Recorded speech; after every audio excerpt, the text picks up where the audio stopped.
Hello and welcome to Spicer Field. It's senior day here. It's your last JumboCast action of the year for softball. The final game of a series between the Tufts University Jumbos and the Colby Mules. Alec Whipple is joining me. I'm Charlie Driver. And this is a game that if you're Tufts, you expect to win. It's senior day. That's usually how it gets set up. We're honoring 4 seniors here today for the Tufts Jumbos. Christian Kane, Kristen Caparelli, Kelsey Dion, and Isabel Smokelin. Who have made a real contribution to a team that's number 1 in the NCAA New England region. Yeah, these 4 seniors have had a lot of success in their time here. Tufts has been a frequent mainstay in NCAA play, making it multiple rounds, and definitely has found a place atop the NESCAC East these last 4 years. And they announced on the field before, but Tufts will be lucky enough to host the NESCAC tournament here at Spicer Field for the first time in the past 4 years, so a nice treat for these seniors as they get set to leave Tufts. But Tufts having another successful year, and just in this final home they have 2 more home games, but not in NESCAC play. So the NESCAC home finale, just looking to take care of business against a Colby team that's had a few speed bumps this year, and Tufts just looking to continue the strong play that they've shown over the weekend. Tufts comes into this game at 23-6 on the season. Within the NESCAC East, they're 8-2. Mules are 4-21, 0-7 in the NESCAC East. Last 2 games have been Tufts victories pretty comfortably. It was 11-7 yesterday in the Thursday game. The series moved up because of expected rain tomorrow.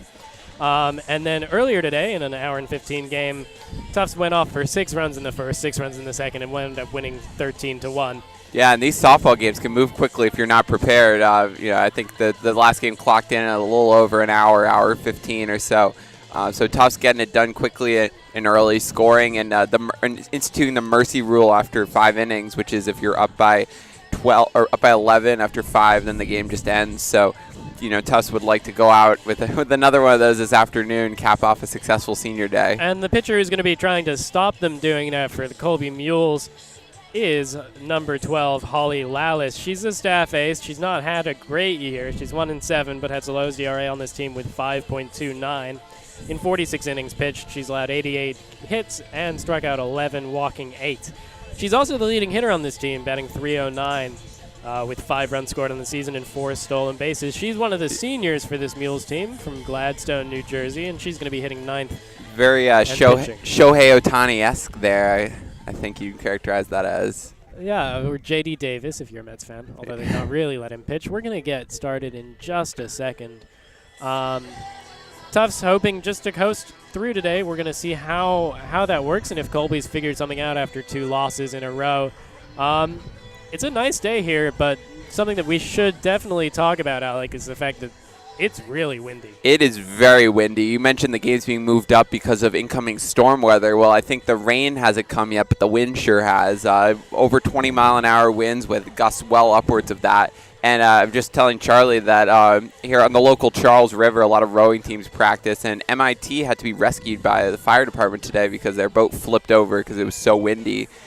So thankfully we are on solid ground here. I don't think anyone's going to have to be rescued from treacherous waters, but something to watch in terms of ball movement, in terms of outfield positioning. If the wind causes any factors, balls in the air getting knocked down or carrying, certainly a subplot to watch for sure. And I think if you can also see with the wind in your picture right now, the American flag blowing very fiercely from right to left, so that may be something to watch for in balls hit in the air, although probably the heavier nature of the softball will help a little in terms of not being blown as much maybe as a baseball would. Probably, but still something to watch for sure. And just even comfort level of, I know, sometimes with a massive gust of wind hitting you, if you're trying to field a ball or trying to catch a ball in the air, we'll see if either side gets deterred by those massive wind gusts. And it doesn't seem like it's dying down at all. As you said, storm weather coming tomorrow. So Tufts trying to squeeze these 3 games in, and they'll be successful in doing so. But a tricky weather today. And while we have a second, I think this game's going to get underway in just a moment. Let's do our JumboCast Senior Days roundup. Yeah. Alec and I are both commentating in what is most likely, I think there's a potential we have games later on, but this is probably our last game for JumboCast after a number of years. contributing. Yeah, and if it isn't, then we'll pull a Brett Favre and come out of retirement for one more game, and we can, make the farewell tour again. But for now, this is our last game, and we'll talk a little bit about our experiences intermittently throughout this broadcast. But it's been a fun 4 years, I have to say. Yeah, and it's nice that we both get to go out together on a broadcast like this. And you came in for baseball and softball. I did, yeah. 3 years ago, came in interested in doing baseball, softball, and then ended up running the whole dang club. So it's been a fun journey. And, as these seniors get ready to leave Tufts, and we're getting ready to leave Tufts, too. We were both at a senior dinner last night hosted by the university president. And so lots of... Today marking April 19th is exactly 1 month. 1 month. Until commencement on May 19th at 8:30 a.m. Yeah. It's bittersweet for everybody involved. But, we're happy to have a little time left and, time here. Nice little chunk of time to bring you this softball game. And it looks like the umps are going out into the field. We're going to get started in just a moment here. Maybe after some photos are taken. Team taking the field now. The starting lineup for Colby in today's second game. You can see some of the seniors. I know Isabel won't be playing because she has a concussion, but the other 3 seniors will be slotting into the starting lineup, or at least getting a chance to play some point today here. So fun opportunity for them. Just to commemorate everything they've done for the past few years. So a nice thank you. And on the mound for the Jumbos today is Christina Hagden, the sophomore from Pelham, New Hampshire. She comes into this with a 7-2 record on the year, 58.2 innings pitched. In those 58.2 innings, she's allowed 61 hits and 28 walks, 54 strikeouts, and an ERA of a nice 2.74. In terms of the Colby lineup, leading off, we're going to see Ashley Ketchum, the freshman, second baseman from Tucson, Arizona. She's coming in batting .237 with 9 runs and 2 RBIs.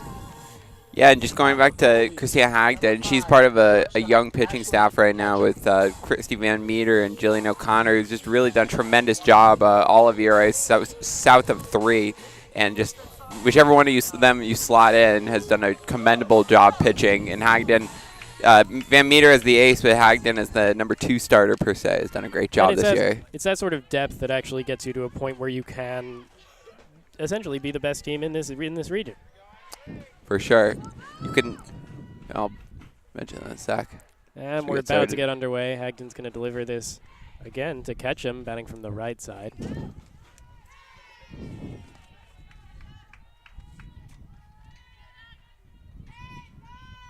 And the pitch, swing and a miss. Strike 1 there, just swung on through it. You can see the disparity. Tufts just has a lot more players on their roster than Colby, a product of school size, but gives them a lot of depth to play with, as you were saying.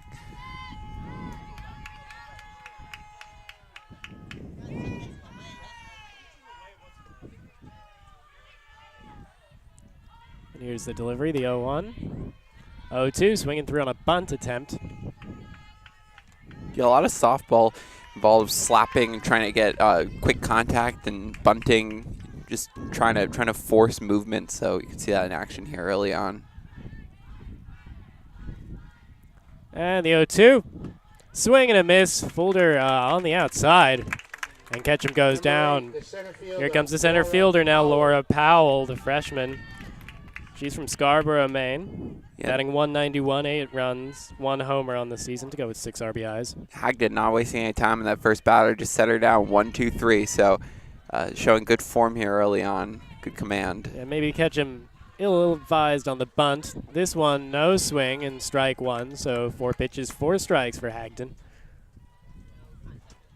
We're going to see the ump come to the mound. Not sure exactly what that's about.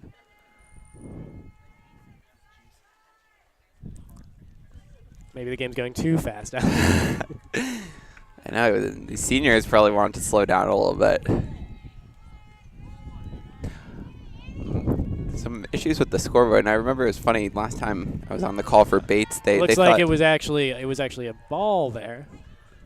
An adjustment from the third base. That one's high and outside, a ball. When I was on the call for Bates, there was some confusion with the Bates coach pointing out the incorrect count, and they thought JumboCast was in charge of the scoreboard. So we'd like to inform everyone that scoreboard in the outfield is not connected to us. We're only on the web stream. 2-0. Fouled off the knob of the bat there on a check swing. A little unlucky from Powell. Powell listed as a shortstop, actually playing center field today. Trying to get the first fair contact of the game for her team. That one's high, 3-1 now, hitter's count. And Ogden's one weakness or semi-weakness is walking. She walked 28 batters in 58 innings, so not terrible, but she can lose the plate a little bit sometimes. And the 3-1 swung through, full count. But then she comes back with a pitch like that, so yeah, she knows what she's you just doing. need to keep it simple and blow it by him.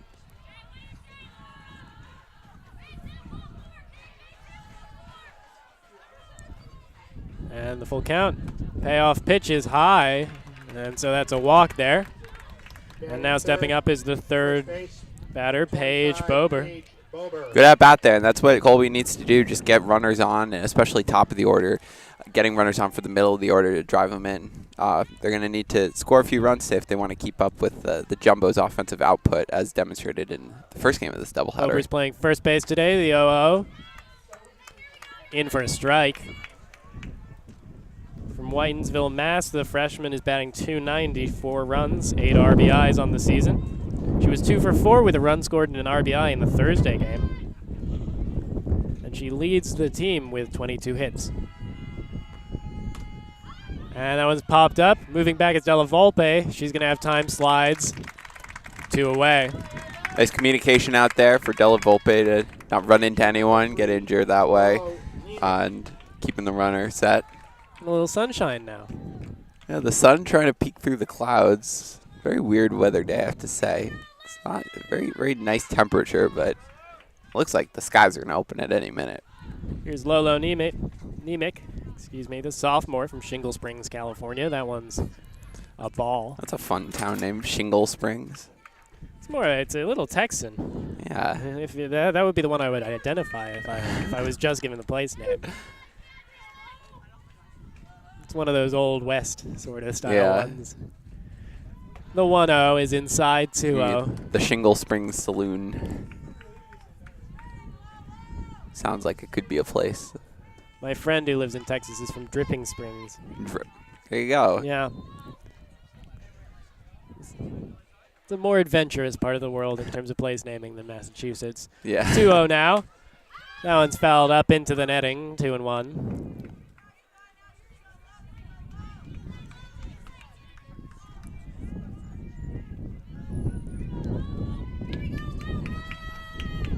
Hagden trying to have a fairly easy top of the first here. And the pitch. That one's lined right to the shortstop inside, retired, lined out to Kristen Caparelli. No hits, no And that retires the side. A walk is the only damage against Hagden, and the Jumbos are going to come up with the score level at 0. Yeah, pretty good first inning there. The walk obviously took a few pitches out, but no harm done in the end, and a lot of weak contact, which is what Hagden's looking for. It didn't look like Colby was really getting any authoritative contact there. Only the first inning, but strong start for Hagden. And here's Holly Lallis, the pitcher, senior from Gladstone, New Jersey. Again, we said 1-7 on the year with an ERA of 5.29. She's going to try and improve that record at the tail end of her team's season. And Colby's senior day probably still ahead. They have 3 against Trinity next weekend. And that's going to be another chance, should this one go south, to get that first conference victory of the year. They have 4 wins. They beat Lewis and Clark on March 25th. They've also swept a doubleheader against Maine Presque Isle, from the University of Maine system. Leading off for the Jumbos, we're going to have Emma Della Volpe, the second baseman. Sophomore from Concord, Mass. She's batting .319, 18 runs, 12 RBIs, 4 stolen bases. Della Volpe's just done a great job this year being the spark plug at the top of the lineup. And Jumbo's so successful in scoring runs, oftentimes you see Della Volpe in the middle of those rallies, just getting on and getting driven in by your teammates. So essential part of this Jumbo's lineup. And she's going to get a chance to be that spark plug right now as we get started in the bottom of the first inning. Colby unable to do anything more than a walk in the top of the first. Let's see what the Jumbos have to answer.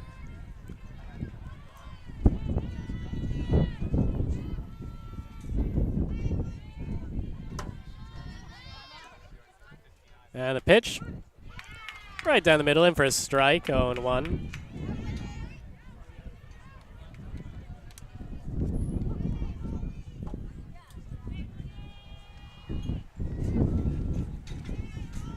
The 0-1 is outside, count even.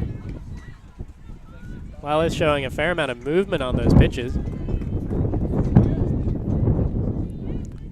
I really like the blue of the Colby uniforms. I do too, a nice royal blue. It's very royal, very, just sticks out nicely. And that one's high.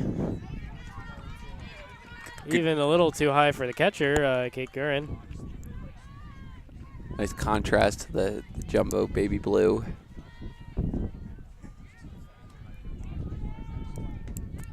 Excuse me, Nemec, the catcher. 2-0 to Della Volpe, a high. That's 3-0 now. Probably look for her to take. Yeah, Della Volpe just trying to get on base here. That's her job. She's done it so well this year. On deck is Christina Hagden. Also plays outfield in her off time. And that one's outside too, and Della Volpe on with a leadoff walk. Here comes Christina Hagden to the plate. Number 9, the pitcher, Dean Hagden. Christina, sorry, Hagden. Yeah, and sometimes, so I think it's either or. Sometimes the Jumbos use the designated player. Sometimes they use a pitcher can hit. They almost always use the designated player for Hagden. She's only had one at-bat on the season. She got a hit, but now trying to preserve her perfect batting average now. There you go. We'll see if she's up to the task. Hitting in a pretty important part of the lineup here. Just outside, ball 2.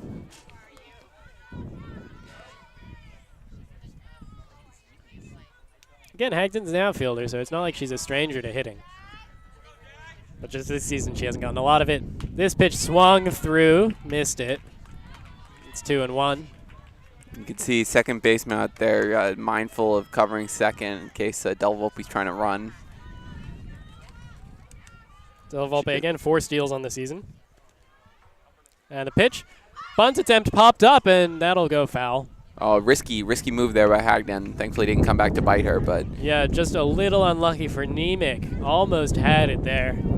That's the risk you run if you're a bunter and you mess something up like that. Then an out essentially wasted without moving the runner over. The convenient thing about that is that she kind of hung in the box just long enough to obstruct the catcher without breaking any rules, of course. That one's swinging, fouled into the street. Count remains 2-2, and so Nemec really, if she didn't get the head start that she could have needed to just stick out the glove and catch that. Yeah, the tactical obstruction. Yeah, a little lucky. And so she stays alive. Maybe it was skill. Okay. Oh, that one's high and inside. 3-2 now, full count. Lalas, some high pitch counts here. Trying to avoid a second straight walk. Again, she's walked only 8 this season, so a little uncharacteristic from her in 46 innings. This one lined up the middle, base hit for Hagden. She's perfect, 2 for 2 on the season. I was just I guess you can't take her out of the game, but here's the shortstop, Kristen Caparelli, batting in the cleanup spot. The senior from Taunton, Massachusetts. And a nice piece of hitting by Hagden there to send it right back up the middle into the hole, and exactly what you need to do. Now 3-4-5 coming up. Caparelli batting .294 in 18 starts. The pitch, that one swung straight away, center field, and making the catch is the center fielder. That would be Laura Powell. And 1 away now after first pitch swinging. And Caparelli just going for the pitch she thought she could hit, and good contact, but right to the fielder. And Della Volpe froze for a second when trailing off second, so thankfully didn't get caught throwing behind her. But here's Alexis Abalafia, the designated player, leading the team in batting average with .385. She's going to attempt to raise that with that one stroked deep over the head of the right fielder. Excuse me, the left fielder. Coming around to score is Della Volpe. They're going to hold The second runner at third, that's Hagden, and in with a standing double on the first pitch he saw is Alexis Abulafia, and the Jumbos lead 1-0. Yeah, and left fielder just froze and should have been going back on it, but almost stepped in for a second, so she was unable to follow the ball. As the wind might have carried it a little, but all the same, Jumbos have their first run and looking for more. Prime run scoring opportunity here. And here's a catcher, Christian Kane. Sophomore from Houston, Texas, is batting .348, 13 RBIs, 13 runs, 15 RBIs. That one is just on the edge of the zone for a strike, 0-1. The runner's on second and third. One away here in the bottom of the first.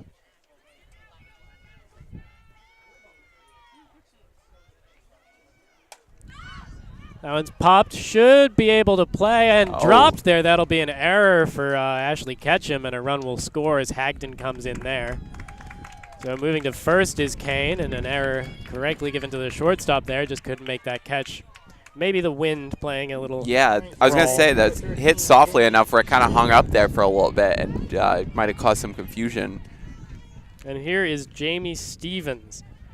She went 4 for 4 in the earlier game. She's really been a powerhouse for the Jumbos. 5 home runs, 20 runs, 18 RBIs.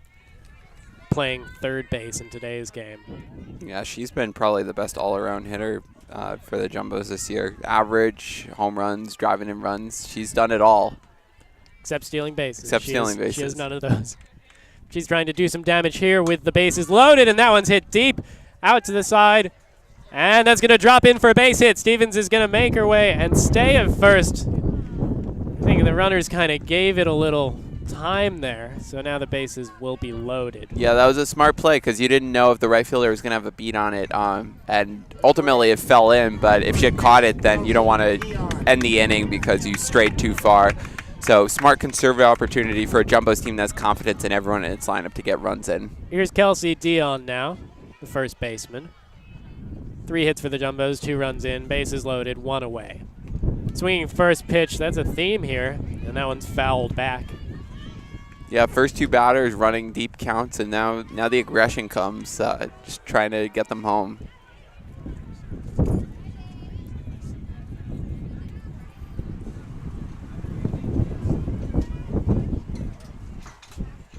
Pitch is outside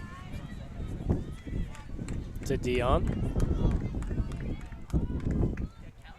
Wind really whipping here. There's dirt blowing across the field. Well, that's probably helped the Jumbos here. Dion batting .125 on the season with 9 games of action. This is her first start.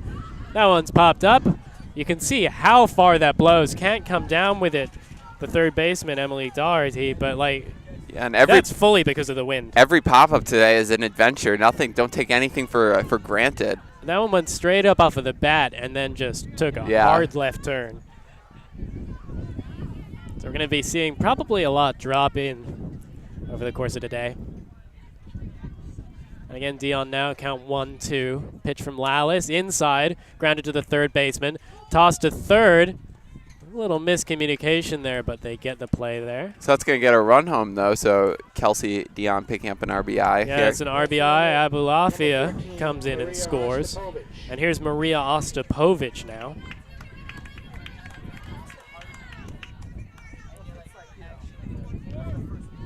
2 outs. Runners first and second. Lila's trying to limit the damage. And the pitch fouled off into the dugout.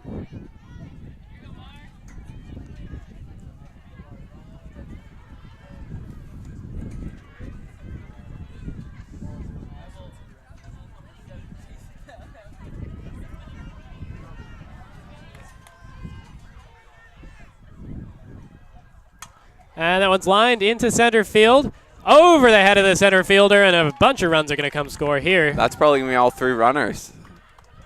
Well, it looks like it's just going to end up scoring 2. No, all 3 of them came in. Oh, all 3.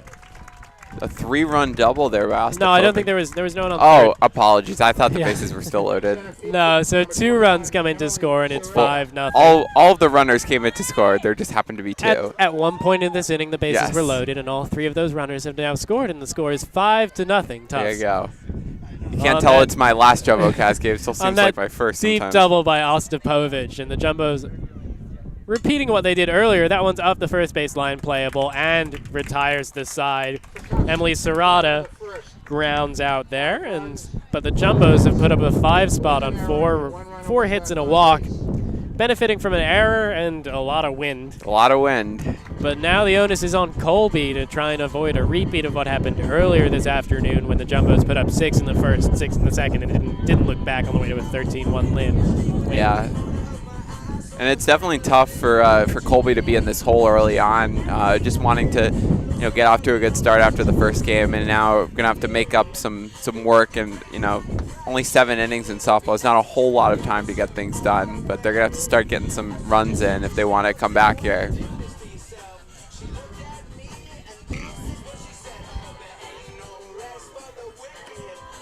Little Cage the Elephant hype music for the Jumbos right now. They just came out with a new album. Really? Yeah, I've not listened to it yet. Leading off this inning, we're going to see Haley Rohal. She's batting .269 on the season, 7 runs, 4 RBIs. The infielder from Weston, Massachusetts, or she's listed as an infielder, excuse me. She's playing right field today. Positional versatility on this Colby team. It's not an especially large Colby team, so you need a lot of that. Can't have a ton of specialization.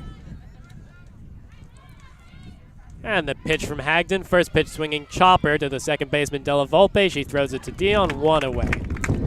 And that's probably not the best strategy for Colby, especially with someone who could walk you, as Hagden has shown a propensity to do. You want to run some deep counts, just get some base runners. I thought their first inning strategy was set up a little more for success. We'll see what they do here. Here's Paige Hartnett.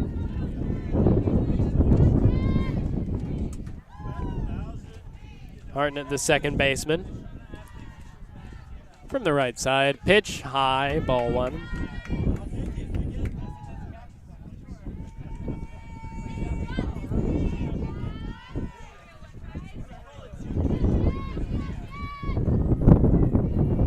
Hartnett batting .186 on the season. 8 hits, count now 2-0, so Hagden still having a little trouble throwing strikes. How much do you think the wind affects you as a pitcher? I mean, that's a good question. I would say it's a negligible benefit just because the batter has to face down the unpredictability too. That pitch is high, ball 3. And also, you're throwing it at such a high speed, right? And it doesn't have to travel that far. That I think that's fine. That's kind of my thought as well. But any ball in play here, it's just chaos. That's why, honestly, if you're a Colby batter or a Tufts batter, your best shot is trying to air this out and that's a ball. No, there's a strike there. Oh, just on the plate, looked inside to me. If you air it out, 50-50 chance you get a base hit, regardless of where you hit it. Especially, in the air. That one's definitely inside Hagden's second walk of the day and a second base runner. Colby's going to need those walks to start turning into rallies and hits if they want to score some runs. Here's Emily Doherty, the senior from Dover, Massachusetts, batting .208, 5 runs, 6 RBIs, and a steal. Playing third today.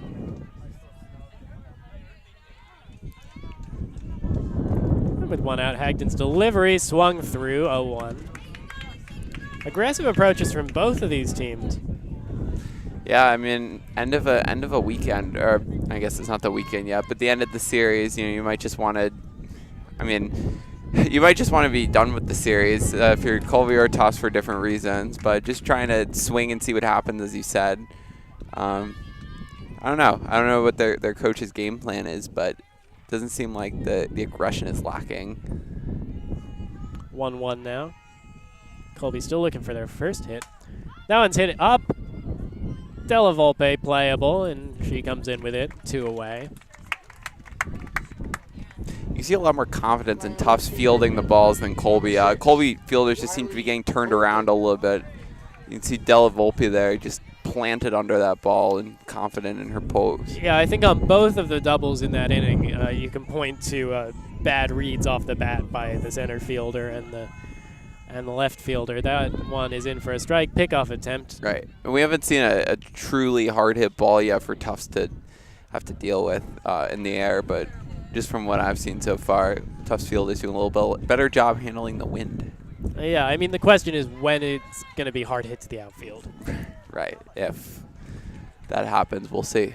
The 0-1 showing bunt and bunting. Nice drop down and in. Can't come down with a throw. Dion, and on with a bunt single is Wiley Holton. That's a good play for a bunt, because obviously trying to bunt for a hit there with 1 out, or sorry, 2 outs, trying to bunt for a hit and perfectly placed, and then counted on the fact that her speed could force a throw that wasn't the most accurate. So nice play there by Colby. And here's Holly Lallis, the pitcher, batting in the 9 hole. She's leading the team with .309 batting average on the season. 5 runs, 2 RBIs, and 4 steals, batting from the left side, crouched. Hagden's delivery is outside for ball 1. Little 2-out rally here for Colby. We'll see if they can capitalize on the walk and the bunt single. Hartnett on second.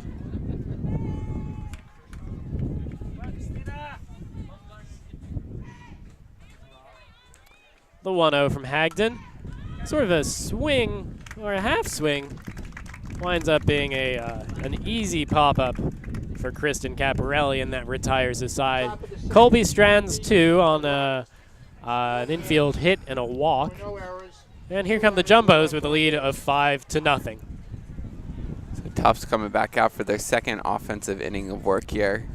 Success in the first inning through getting some base runners on, and then just letting Colby have a field day with balls in the air. As we said, we'll see what happens this inning. But Tufts has the authority to hit those balls that can be troublesome, and are just probably going to be hits either way, wind or no wind. Some really good hitters on this Tufts team. And I'm not sure exactly what Lallis was trying to do on that last at-bat. It looked like she got jammed and didn't really mean to end up contacting that ball. I know. You know, in softball, as I said, there's when somebody's trying to slap, it's like trying to almost push a bunt or push a hit where to force an error or force a infield single. That just looked like she just, kind of got in between there, made contact, but not very good contact. Yeah, it was less of a swung bunt than a weak swing. Yeah, not exactly the approach you want to use there when you have a good run scoring opportunity. And the infield was playing in, so it was perhaps an attempt to just pop it up over and play the runner that way, but it didn't work out at all. Yeah. Here's Emma Della Volpe. Jumbo's batted round last inning, finished in the 9 hole with Emily Serrata. And now Della Volpe. She reached her first time up. Single.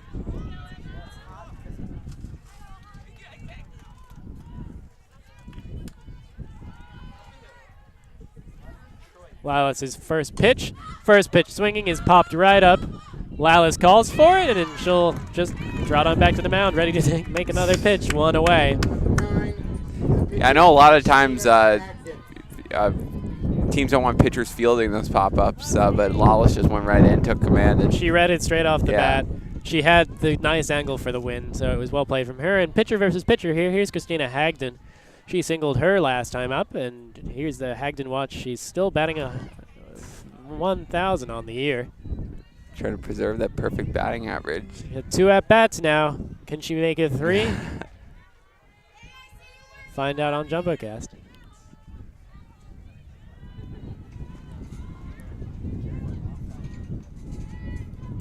Third baseman playing in, watching bunt. First as well. She takes that. It's right on the outside. Strike. Good call by the ump. Just nicked the side of the plate. And so it's 0-2. He's going to have to get defensive here.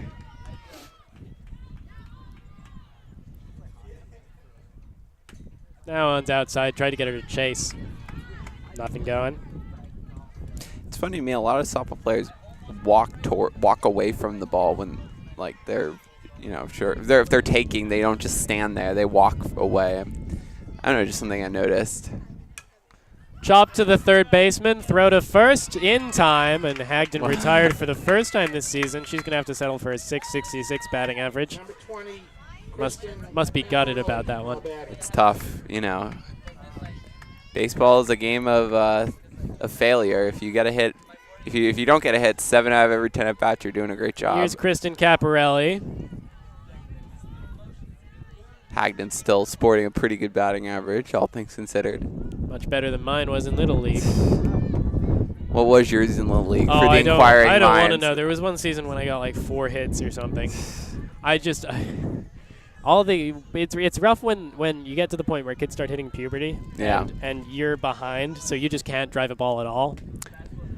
I remember when I had a pretty bad Little League career too, but I just remember when they had me catch one year, and it was the first like 2 weeks of the season, you could not steal a base, and so they put me at catcher, and I was catching the ball, I didn't move, like I'm doing a great job. I was a 2-tool player. I could field and I could walk.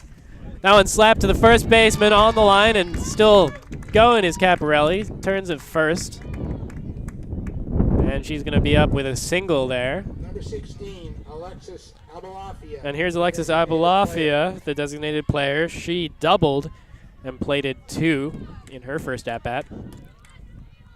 Or excuse me, I think she just plated 1 on that double. Yeah, my on-base percentage was much higher than my batting average. But I was saying you couldn't steal, so I was a great catcher. The minute stealing was implemented, I think I had one game, everyone was running wild. It stuck me in the outfield after that. And when you're in the outfield in Little League, you're just like not even a player. Yeah, it's one of them's picking daisies. I put my glove in my head in my glove and tried to look through the little holes in the glove. That one's grounded to the second baseman. Just playable to first, and that'll retire the side. Much better performance there from Lallis, taking down the first third of the Jumbos lineup with no runs, so it remains 5-0 as we head into the third. That's what Colby's going to have to do, just shut down innings and keep sending batters up against Hagden, see if you can get something started.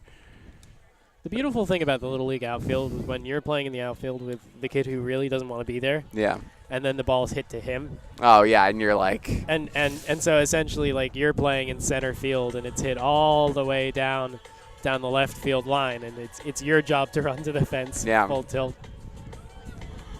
Those rare occasions where the ball was even hit to the outfield. Well, no, because you would have like 1 or 2 people in the lineup who would go on to play high school baseball. When did you stop playing? I stopped playing in 7th grade. Okay, you made it farther. I stopped playing in like 4th grade or 5th grade. Really, I should have stopped playing earlier. It was just a thing where that was the point at which it switched to modified baseball. Yeah. So I played up to the point at which I would have to really be serious, and also then I was able to. I had to choose between doing theater and doing baseball. So that's why you're not on the team here at Tufts? Yeah. That's the only reason. I was much better at theater than I was at baseball. Yeah.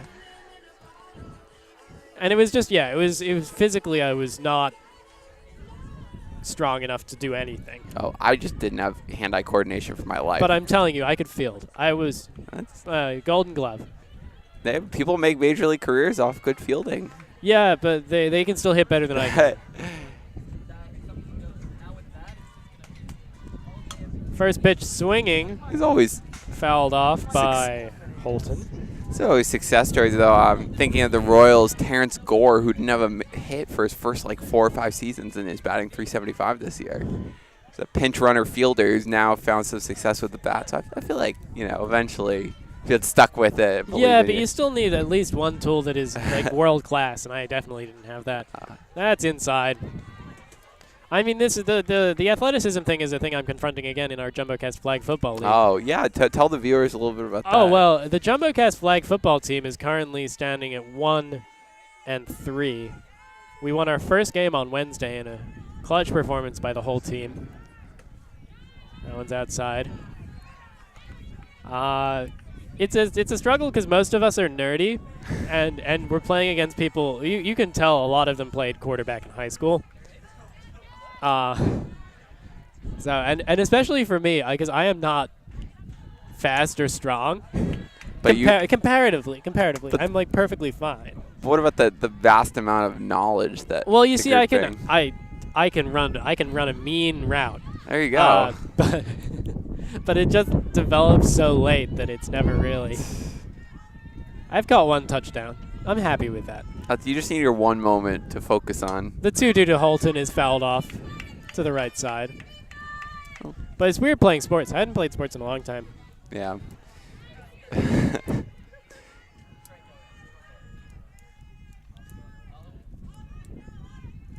The great thing about Tufts is intramural sports give everyone the opportunity to get back into the game that they love, or the game. I don't know how much of a flag football fan you are. I had never played football before, really. Trying something new then. Yeah, Hagden's pitch is high. So it's a full count now for Holden.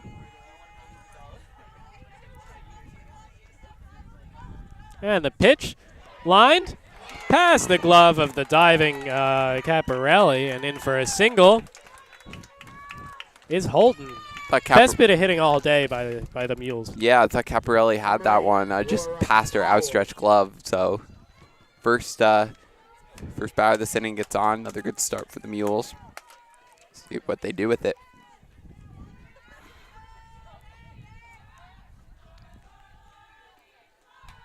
That's fouled straight back by number 8, Laura Powell. Alec feared for his life a little in that one. I didn't bring my glove today. I don't think your glove's going to do much with the net in front of us. Just listening to the Colby dugout, he's been very rowdy this game, chanting Laura the Explorer for Laura Powell. It's like elementary school recess. Drag bunt is a cover for a steal there, and Holden takes the base easily. Really nicely designed move by Colby there. Yeah, I'm not sure if it was designed as always being a fake bunt, but it worked very well. Yeah, the throw was good, but late, and obviously late because of the bunt and the interference that provided. So good play there by Colby. And that's going to go as a ball, no swing on the bunt. So it really works to excellence there, and now runner in scoring position for Powell, the freshman, batting 191. Swings through it, 1-2. With no outs, Colby's probably thinking this is as good a chance as any to start carving away against this deficit.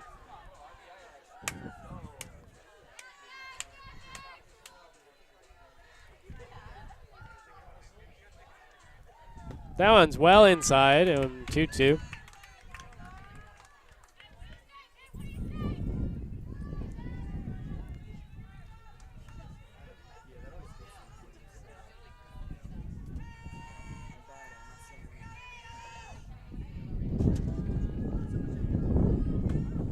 And swing and a miss. Strike 3. Down on strikes is Laura Powell. And here comes number 25, Paige Bover, the first baseman.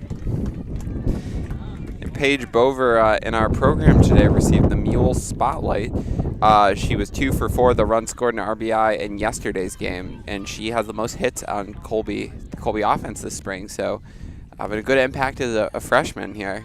And that's, on senior day, the freshmen of each team kind of makes you think the long road ahead and the player development still to come, and the ones who are getting off to good starts like Bover, a bright future ahead for them. Holton took third on the strikeout. And that's like the weird part of college sports. I mean, the lineups are changing so often, so everybody kind of has to get acclimated quickly, and as soon as you know it, you're almost done. Bober swung on a pitch outside, 0-1.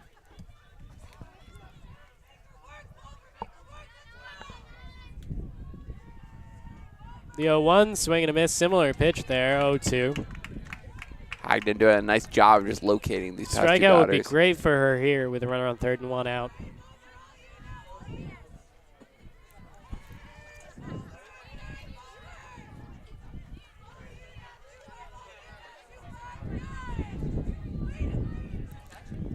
Bover steps out here. Really nice softball weather, Alec. Really, just very warm weather and cool too. The wind is just very refreshing. For us here sitting watching, it's nice. 1-2. JumboCast commentates on softball al fresco right in front of the booth. So it's nice that it's not drizzling. Very nice setup here though. The 1-2, swing and a miss. 3 swings and a miss, and Bober goes down on strikes. Hagden struck out 2 so far, and now she's going to have to face down number 3, Lolo Nemec. As much as I love Huskins Field, you standing and kind of getting beaten down by the sun if the sun is out is a little tiring, so nice to be able to sit here. The sedentary creatures we are. Fouled off into the netting. 0-1. Hagden really powering forward after that leadoff single.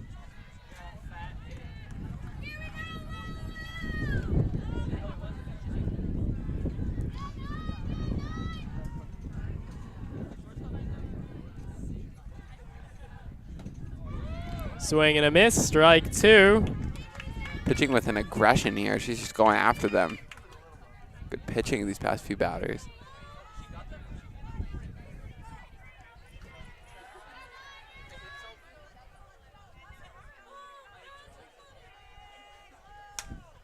That one's on the ground and foul ball. Just missed an extra base hit.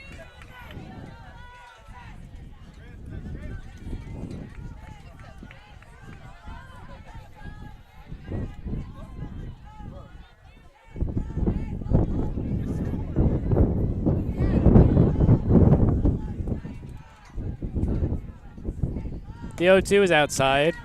1-2 now.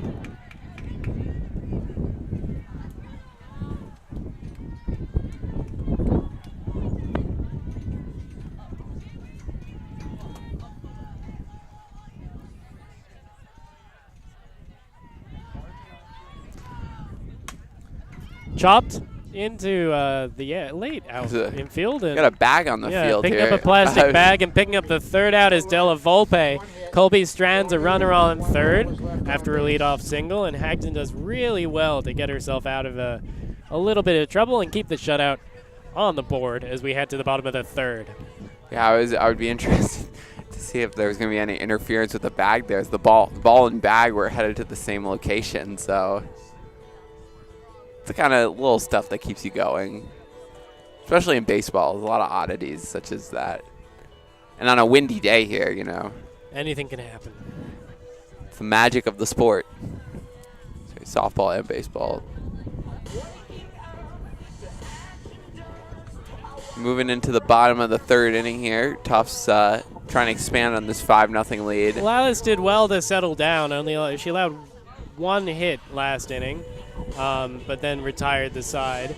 So she's going to try and even shape that up and get 1, 2, 3 here after looking a lot better the second time through the lineup. And she's going to start off by facing number 2, Christian Kane. Leading off for Tufts in the bottom of the third. Number 2, Christian Kane.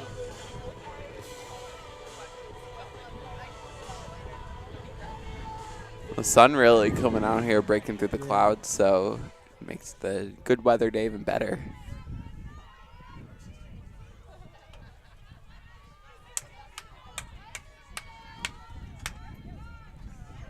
First pitch, lined, base hit there for Kane into the outfield, and she's going to stand up at first with a single, and the Jumbos are trying to start something here, and now here comes Jamie Stevens. Good piece of opposite field hitting there, just on that first pitch, and solid contact to right. Good way to start the inning. Jamie Stevens a bloop single her first time up. She later scored. And the pitch, just outside 1-0.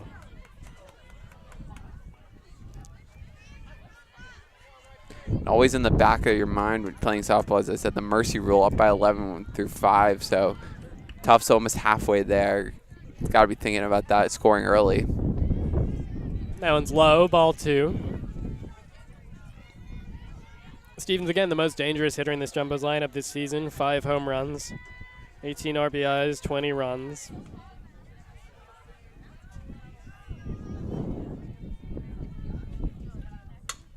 And that one's driven on the ground up the middle for a base hit, and runners on first and second, and Stevens has her second hit of the day.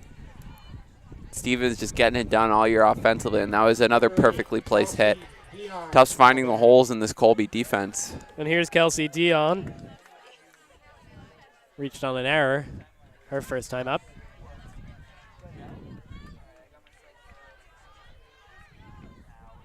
Just waiting for the umpire to take his spot again.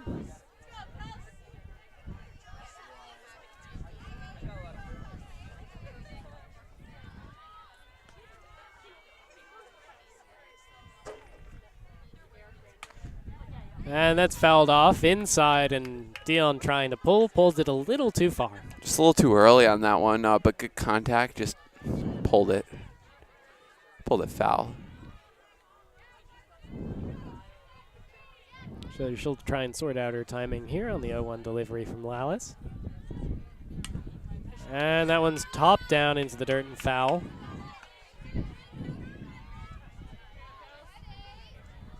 Very aggressive since that bat. They'll allow us in a nice position at 0-2. And it'll be 1-2 now. That one's outside. Jumbo's 7 hits so far to go with 5 runs. Colby with 2 hits and an error.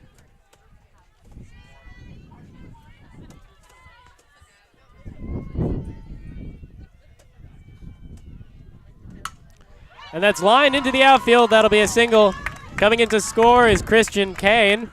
She's going to beat any attempts at throws and is going to wind up with the cutoff woman. And another run on the board for the Jumbos there on an RBI single by Kelsey Dion. Yeah, just another great piece of hitting there. Down in the count 0-2 and then just took that pitch to right field. Perfectly placed and exactly what you want if you're Tufts. For a really solid offensive inning here right now. And here's Maria Osipovich. Osipovich landed one of the big blows of the first inning with that double. Scored a few. Osipovich, the junior from Fort Collins, Colorado. Swung through there. Strike 1.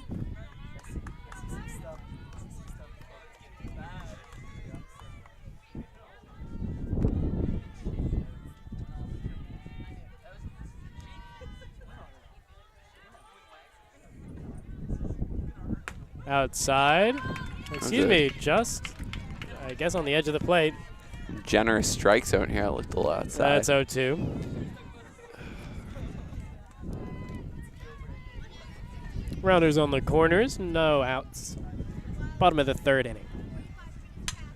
And chopped, that'll get in for a hit. Osipovich with another RBI. Coming in to score is Stevens, and it's now 7-0 Tufts. Jumbo hits just keep on coming. It's the small, no huge blast in this inning, but just piece by piece chipping away here and putting more runs on the board. And here's Emily Serrata, the junior from Voorhees, New Jersey.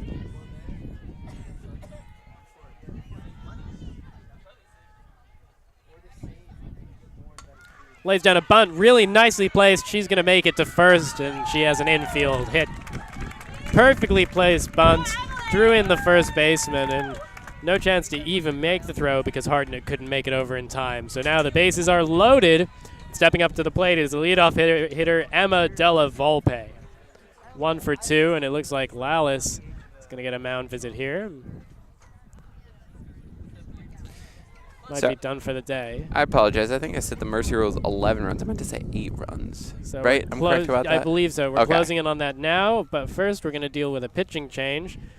Lallis looks like she's going to go into the outfield, and now coming in is number 23, Lucy Cunningham. Yeah, and Lallis just was getting beaten by hits placed in the wrong spots. Wasn't really pitching terribly, but unfortunately just couldn't get the strikeouts when needed or weak contact that she needed. Lucy Cunningham, the junior from Danville, Kentucky.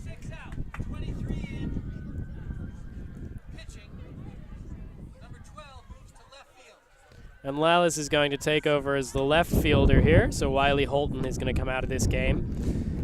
Cunningham, 0-4, 21.2 innings pitched, 34 hits, 5 strikeouts, and 10 walks for an ERA of 7.43. Lallis moves to left field. And that Lallis move is because she has the best bat on this team, and you want to keep her high average in.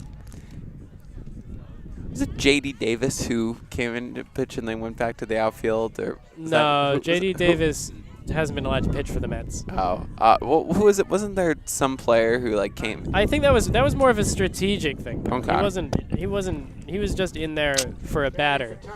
Oh, all right. And here's Della Volpe, 1 for 2. Bases loaded.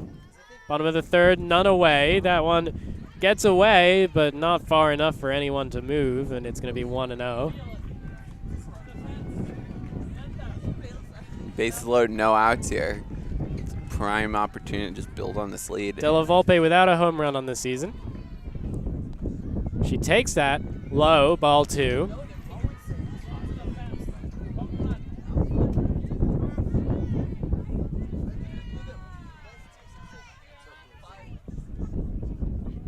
That one's inside, gets away again. No attempt to run, and it's 3-0. One pitch away here from walking. The bases loaded. You have to throw one over the middle, see what happens. Getting vibes of Mets Twins last week. Did you hear about that inning? What happened? 3 Twins pitchers. We're going to see this first 3-0, and that'll walk in a run. So it's now 8-0 Jumbos as Cunningham walks Della Volpe on 4 pitches, and now comes Christina Hagden. 3 Twins pitchers combined to walk or hit 7 consecutive Mets players, driving in 4 runs. Love to see that. The Mets scored 6 runs in that inning on 2 hits. Mets had a quite outside from Cunningham. Sorry. Quite a first inning that other day against the Phillies. The Mets are a team that always seems like. What's the record right now? Better than the Yankees, I'm sure. I think they're 9-7. All right, Yankees 8-10, so got us for now. But at least we're not the Red Sox. Apologies to all the Red Sox fans. Not the greatest season for the Red Sox so far, but there's a lot of time. Not a lot of time for the Jumbos. They're looking to the postseason. That one's gonna go in for a hit, scoring 1. And so Hagden now moves up to 750 on the year. Tufts has herself an RBI. 9-0 Tufts, 4 runs in this inning. Tufts being conservative here, not sending anyone potentially getting thrown out at the plate. Not be a good strategy here. And here's the shortstop, Kristen Caparelli. Still no outs. Runners on every base. First pitch, inside, ball 1. Cunningham clearly having problems with her control. You can see that just in the way that Nemec is moving behind the plate on these pitches. She's setting up here outside, and that's high and outside. And it's 2-0.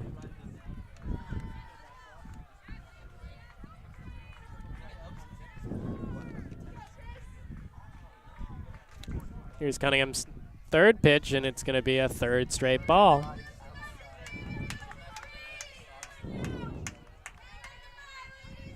So you'd expect now Caparelli to be taking all the way. Trying to push across the 10th Tufts run here. And she doesn't, and she flares it right into the outfield.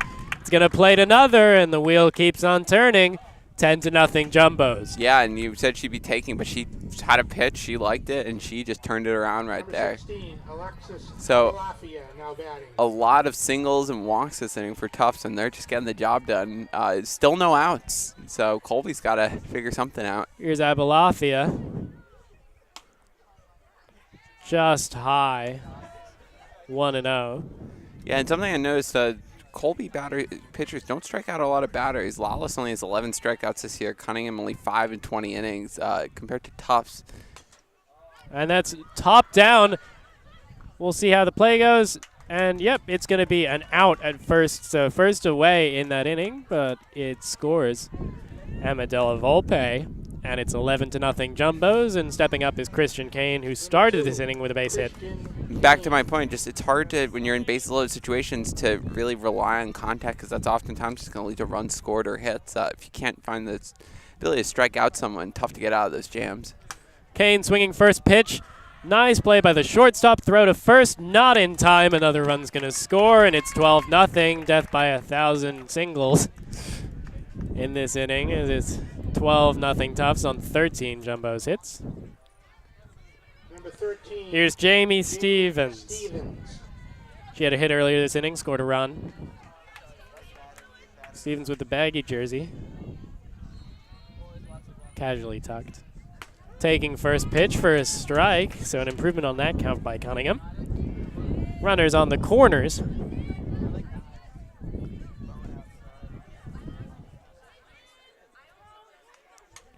And fouled back, 0-2 now.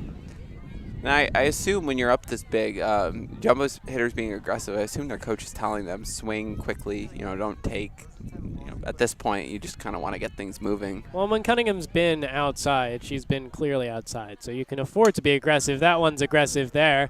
Hit up into the outfield, ranging over with room, and second out there, flying out is Stevens. Does not get the runner from third home. She thought about it, but no sense in taking risks here.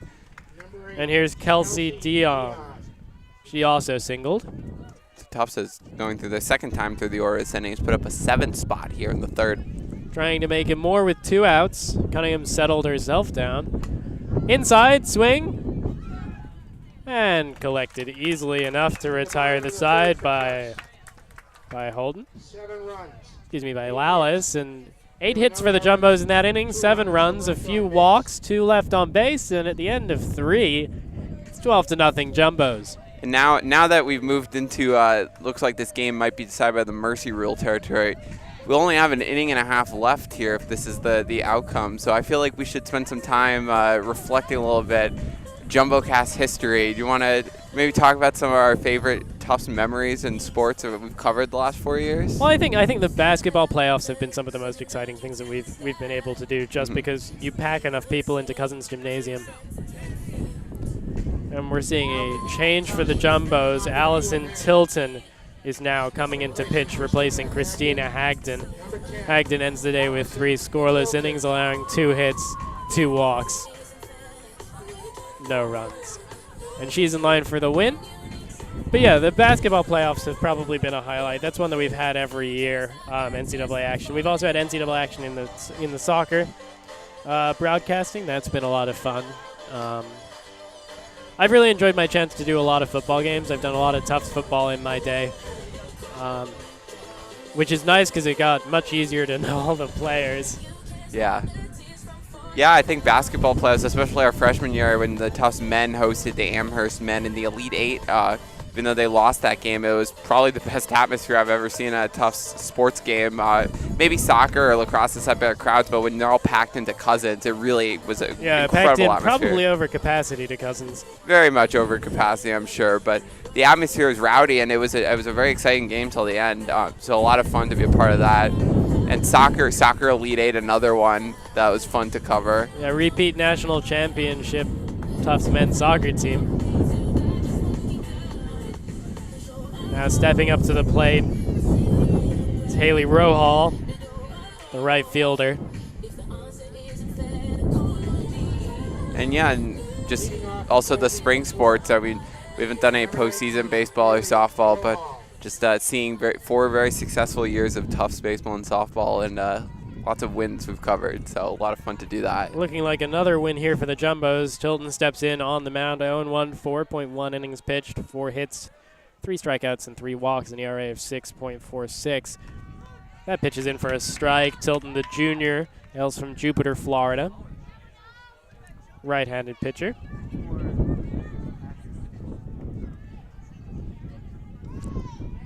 Very successful year for the Jumbos, even under a new head coach, interim head coach Lauren Epstein, moving up from being an assistant coach after the previous coach resigned to relocate her family. Yeah, a lot of success under the former coach, but good Slap start. to Della Volpe, toss to first, and Dion puts it away, 1 out. The championships, many championships under her, but a good start so far in the new era, and a lot of young Jumbos who are poised to lead this team into their new era of success here. A strong sophomore class and junior class. Paige Hartnett and members of the freshman class probably visiting campus today as part of Tufts Accepted Students Days. The next generation getting ready to push Alec and I out. So that's in for a strike.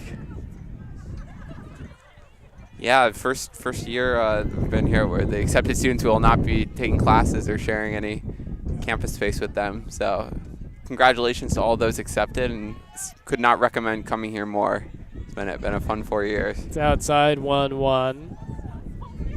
It's one of those 4 years that goes by very quickly and very slowly. Yeah, I could not agree more with that.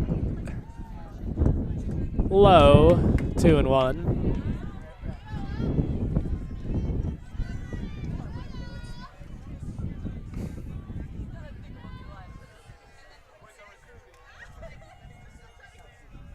Two-one delivery is outside ball 3. Owen, check your text.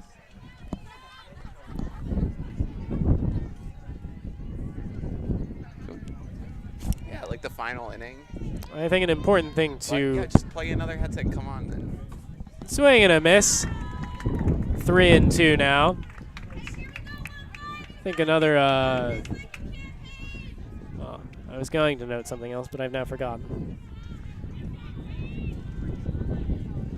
3-2 delivery. Lined into center field, moving over to center field. It's going to get past her. Rounding first and heading to second is Hartnett. She's going to be going round to third as I swallow all my words at the excitement of a triple for Paige Hartnett, the senior from Andover, Massachusetts. Hartnett fired up after that one. Nice piece of hitting there. Aggressive play in center field. maybe made a mistake diving for that ball. I think in a 12-0 game you can and see what happened. It was not an unreasonable decision. Bunt here, drop down.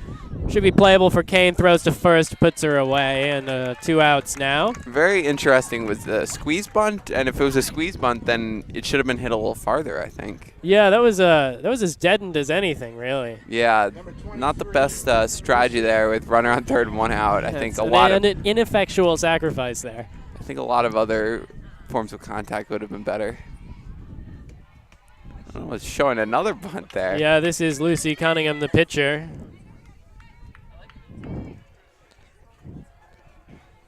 Oh, the thing I was going to mention is Tilton. I'm not sure if she's going to end up batting in this game, but she's also standing on 1 hit and 1 at bat for the year.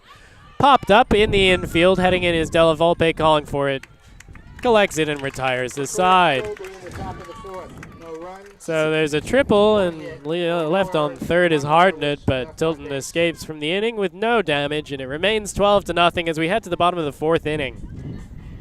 Probably last at bats for the Jumbos here of their home NESCAC slate. So just looking to put more runs on the board. They've had a good offensive day so far, and letting these seniors get a chance to show their contributions one more time in front of their home crowd. A very good crowd here. Lots of fans, parents excited to come out and support Tufts. And big old senior day festivities. Really nice gesture from the Jumbos earlier. Yeah, no, it was great. All the seniors were on the field. They got little speeches about them and their contributions, and parents came on. It's always great to see those things, honor them for their 4 years of work. It was just a very nice ceremony. I should say there will be more opportunities for the home crowd to come as Tufts hosts the NESCAC tournament, but for regulation, for regular season play, this is it. And just a very fun day all around here. Full battery change for Colby. Maeve Devlin is now playing catcher. And meanwhile, pitching is number 6, Wiley Holton. 3-9 on the year, 81.1 innings pitched. Who pitched the first game for Colby? I believe that was also Holton. 128 hits allowed, 34 strikeouts, and 33 walks, a 6.02 ERA. A workhorse who's been a little beaten up over the course of the season, but she's going to try and conquer the Jumbos in the bottom of the 4th inning. And here's Maria Osipovich. I always wonder why there aren't more pitchers in softball. It just seems like the same people pitch. Like, there's I feel like it's tiring. I mean, it depends on if you're good at it. Yeah. It's also difficult. It's very specific motion. That's true. And how are there not more arm injuries with that motion? I feel like you'd dislocate a shoulder or something. I guess you get used to it. They're good at it, obviously. Osipovich batting from the left side. Bottom of the 4th inning, first pitch swinging and fouling it off into the top of the netting. 0-1.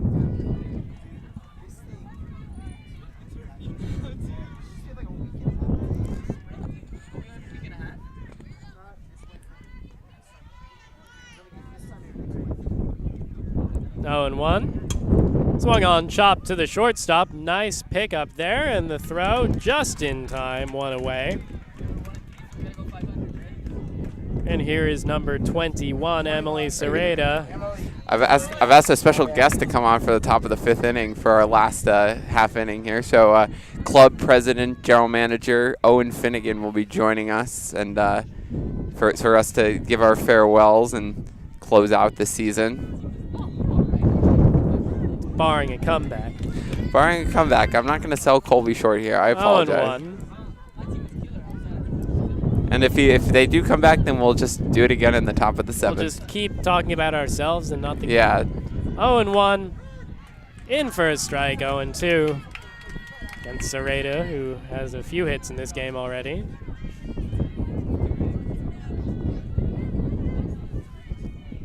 The junior. And that'll hit her. Right on the shoulder. She's going to walk to first. Now we're going to see Emma Della Volpe again. Yeah, hitting someone 0-2. Obviously, pitch just got away there. Not ideal outcome. Number 18, Emma Della Volpe.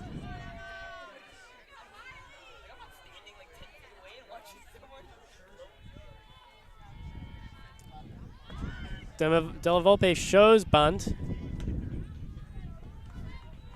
Takes it for ball.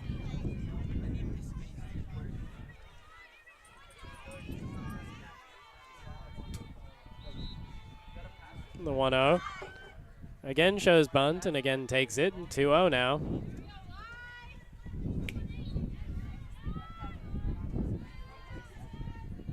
Holton sitting with a whip around 2 for the season. Pitch here, again high, 3-0. Della Volpe looking to her coach to see if anything's changed with the hit sign.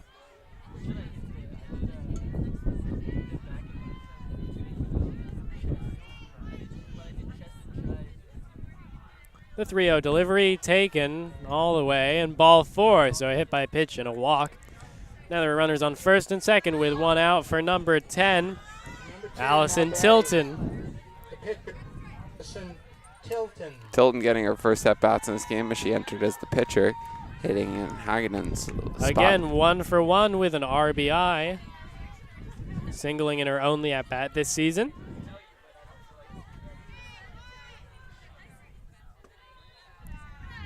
Ball 1. Jumbo's pitchers don't often hit, but when they do, they usually single. I don't often hit. When I do, I drink Dos Equis. Coming inside there. Yeah, high and inside ball 2. More control troubles. Holton with 33 walks on the season. The 2-0. Swung, popped up. Should be playable for the catcher, and it is. 2 away now as Devlin comes down with the ball.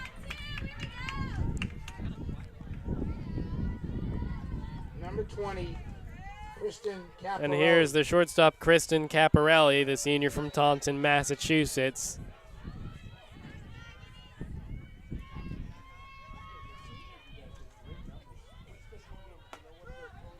And that's in for a strike.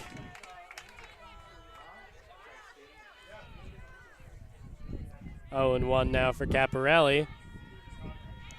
Infield playing pretty much straight up. And inside pitch is chopped foul. 0-2 now.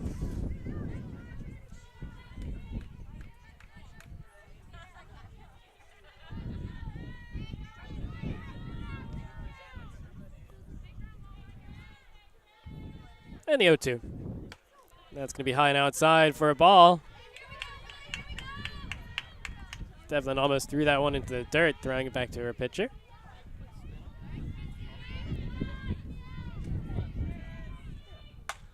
And that's singled up the middle there for a base hit. Bases loaded now, 2 outs here. And here's number 6 for the Jumbos. That's Regan Coleman. Going to see a change as well here, by the looks of it.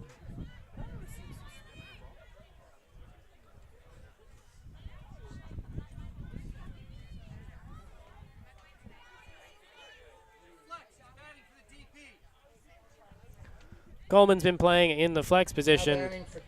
She's been playing in the outfield, but now she's going to get her first at-bat of the day, replacing Abulafia at the plate.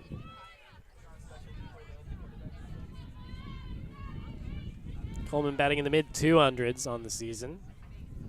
Pitch here, first pitch taking. Devlin loses it, but it's benefited the bases loaded as there's nowhere for anyone to go. And Tufts not really looking to push any stealing of home here. That would be kind of exciting. Up 12-0, not really necessary. That's inside 2-0. Don't really think you can steal home in softball. It would be very difficult. With no leading. That one's high, 3-0 now. The rally last time started with a run being walked in. Trying to avoid a repeat. The 3-0 pitch is swung and hit hard back into the netting. And they're Tufts just swinging 3-0. You know, they know that's going to be a good pitch, and they're trying to see what happens.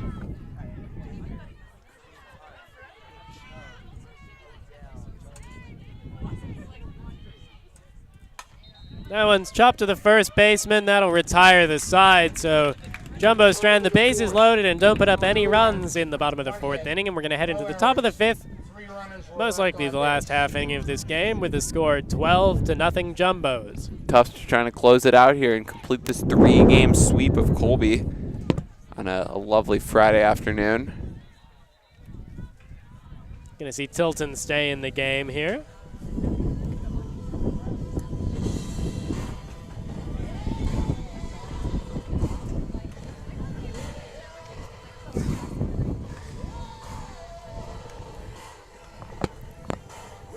We're joined now by a special guest here. We've got your favorite announcer, Owen Finnegan. How's it going, Owen? Alec, it's going great. Thank you so much for having me out here on this beautiful day. Of course. For the beautiful game, you know. Just wanted to spend the last day of JumboCast with our future and current leader. Thank you for correctly referring to softball as the beautiful game, as it traditionally is known. Right.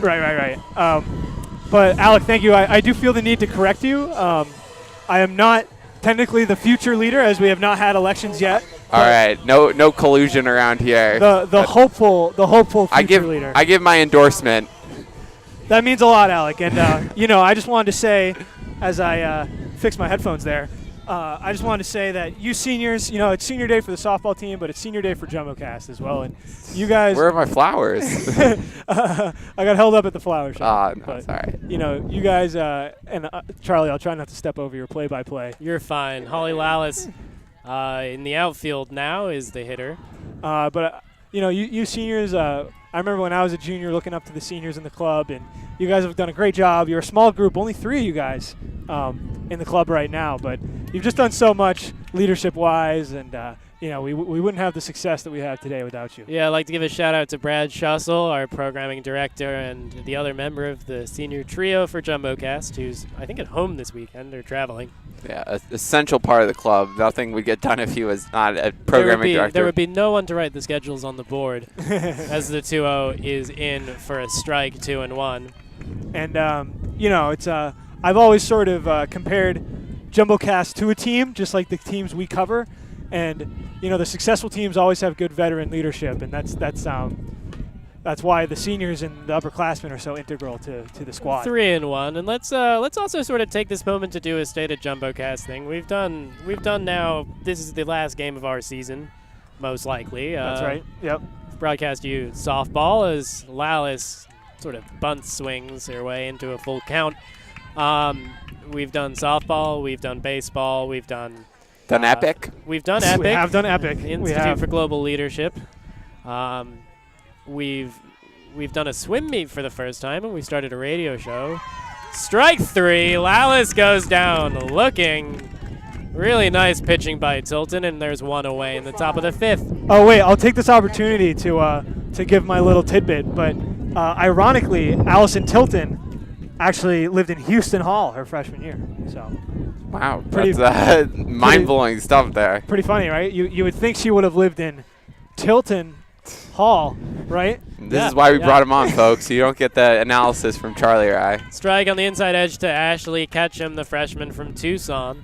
But that's right. The growth of the club, especially, you guys can attest, having been a year older than I, but having been and remaining a year older than myself. That one's popped up. Playable by Serrata, and 2 away now. So down to the final out are the Mules.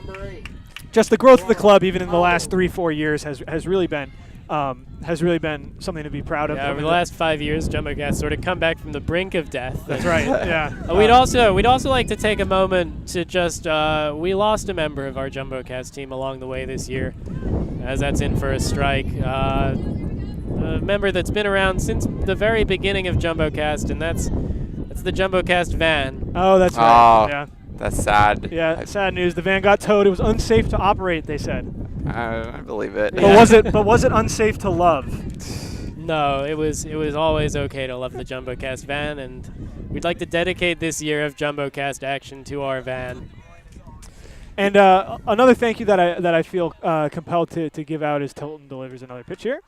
And that's outside for ball 2. Just to the fans watching at home, and I try to do this as often as I can, but the success of this club is almost entirely based on folks at home watching and supporting the team and supporting your daughters and sons so thank you for tuning in all year.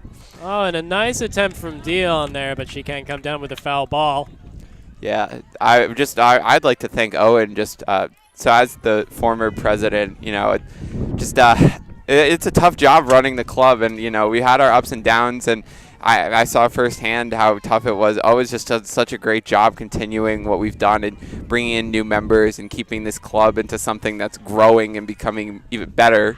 Swing and a miss, strike 3, and I think that should just about end it here.